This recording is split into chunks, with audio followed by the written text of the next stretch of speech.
Muy buenos días, mis amados hermanos y hermanas. No hay nada mejor que empezar el día con la inspiración de nuestros profetas. Espero te guste mucho este programa. Bienvenidos a Discursos y Profetas de Ven Sígueme con Walter Posada.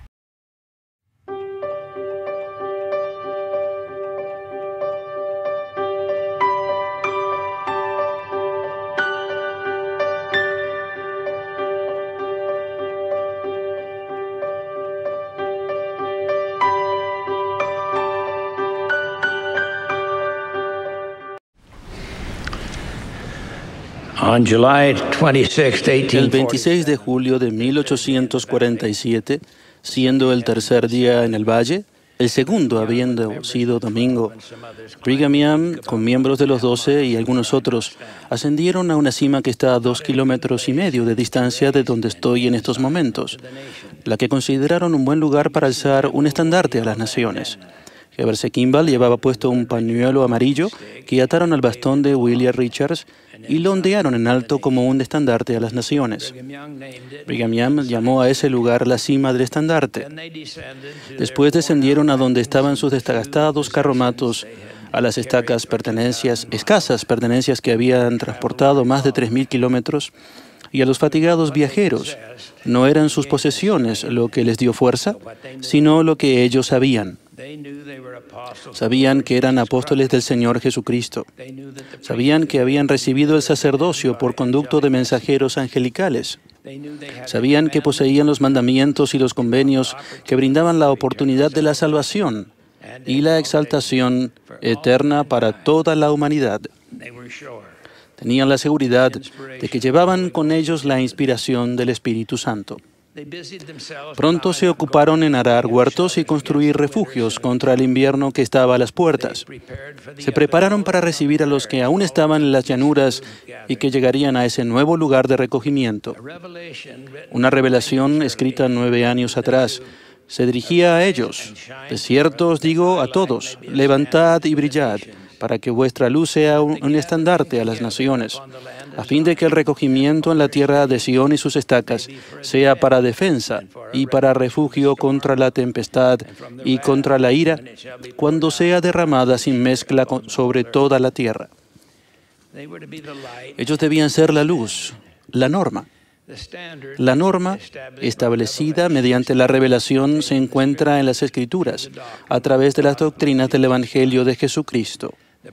Los principios de la vida que seguimos, según el Evangelio, se basan en la doctrina y las normas coinciden con los principios. Estamos ligados a las normas mediante los convenios, según las administran por medio de las ordenanzas del Evangelio, aquellos que han recibido la autoridad del sacerdocio. Aquellos fieles hermanos no eran libres, ni lo somos nosotros, de alterar las normas ni de pasarlas por alto. Debemos vivir de acuerdo con ellas. No es un remedio ni un consuelo decir simplemente que éstas no tienen importancia, ya que todos sabemos que sí la tienen, porque todos los hombres son suficientemente instruidos para discernir el bien del mal.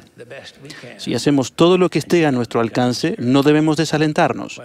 Si fracasamos, como muchos lo hacemos, o tropezamos, lo que podría ocurrir, siempre está a la mano el remedio del arrepentimiento y del perdón.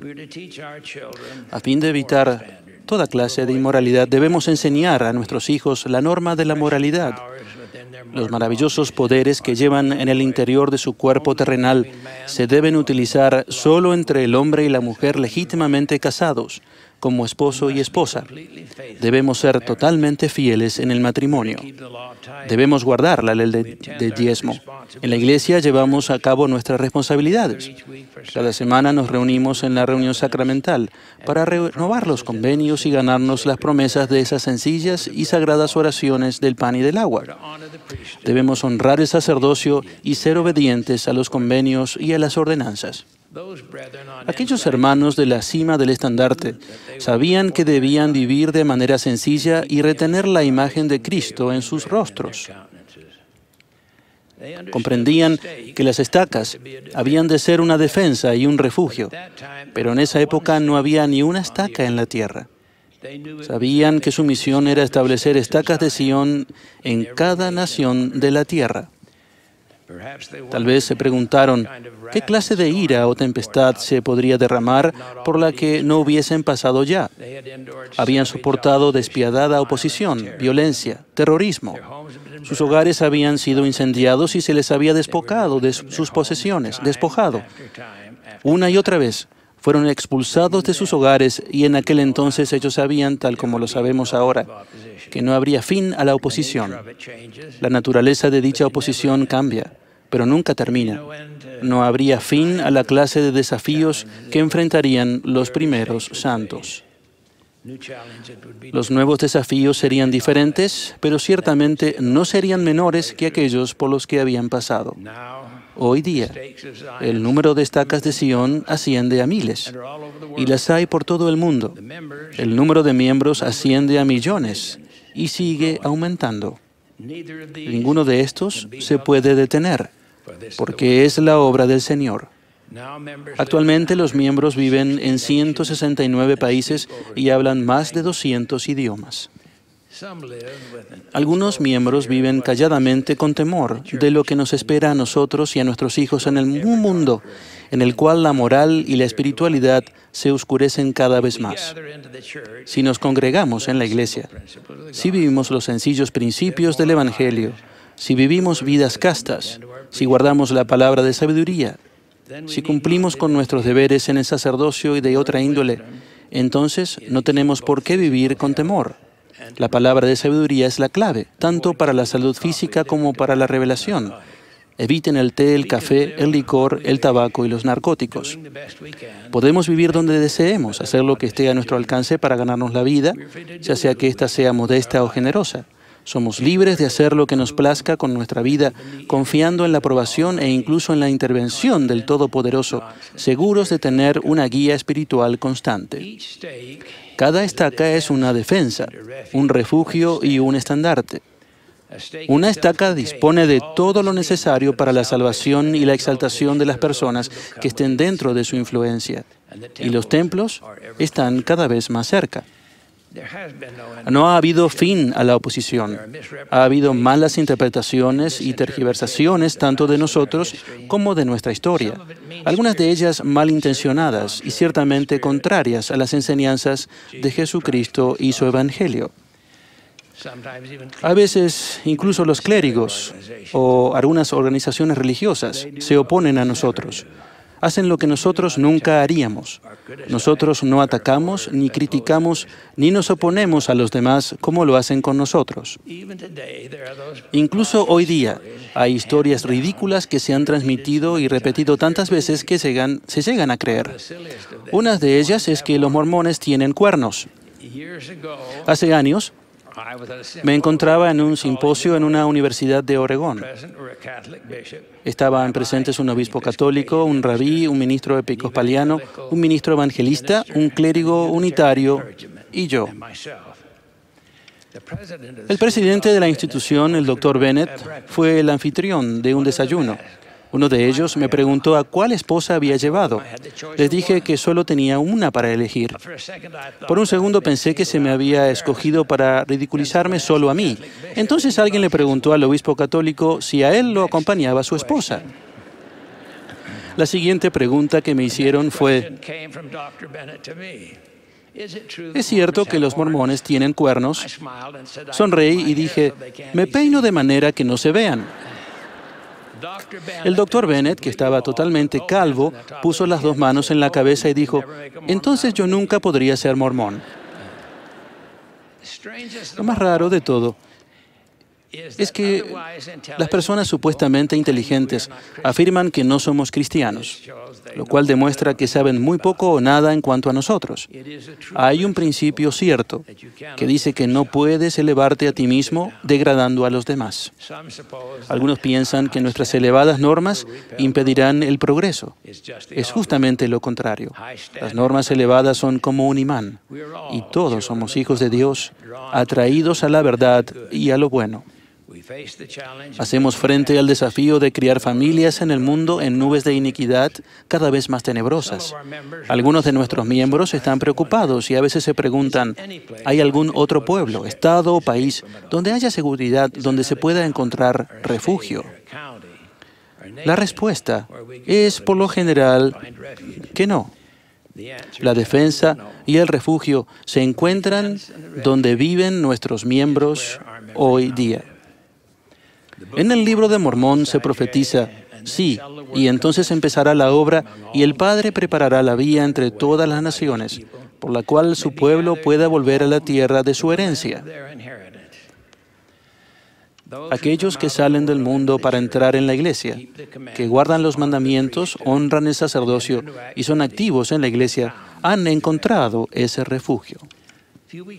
Hace algunas semanas, en una de nuestras reuniones, el elder Robert C. Oakes, uno de los 7 presidentes de los 70, un general jubilado, condecorado con 4 estrellas y comandante de las Fuerzas Aéreas de la OTAN en Europa Central, nos habló de un acuerdo que firmaron 10 naciones a bordo del buque de guerra el Missouri, en la bahía de Tokio, el 2 de septiembre de 1945, lo que dio fin a la Segunda Guerra Mundial.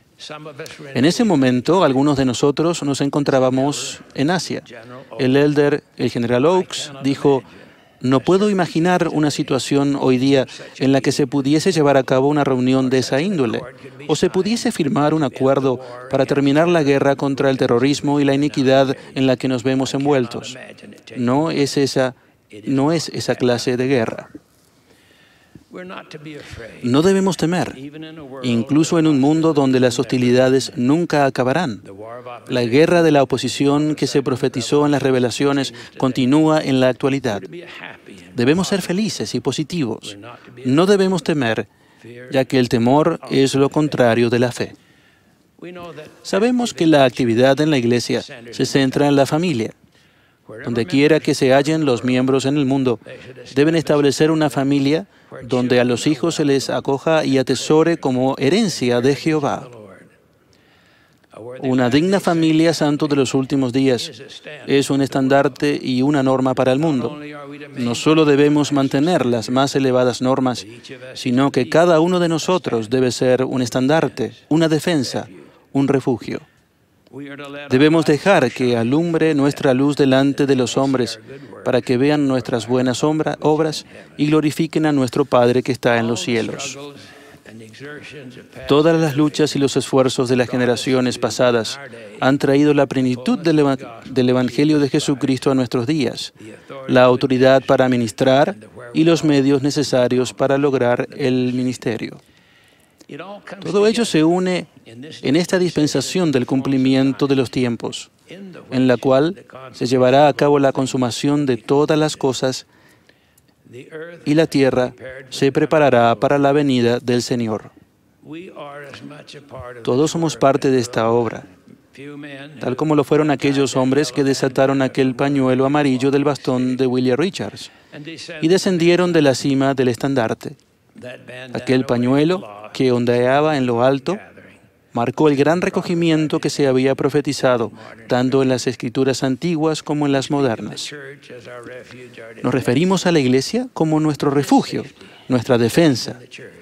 Hay seguridad y protección en la iglesia y se centra en el Evangelio de Jesucristo.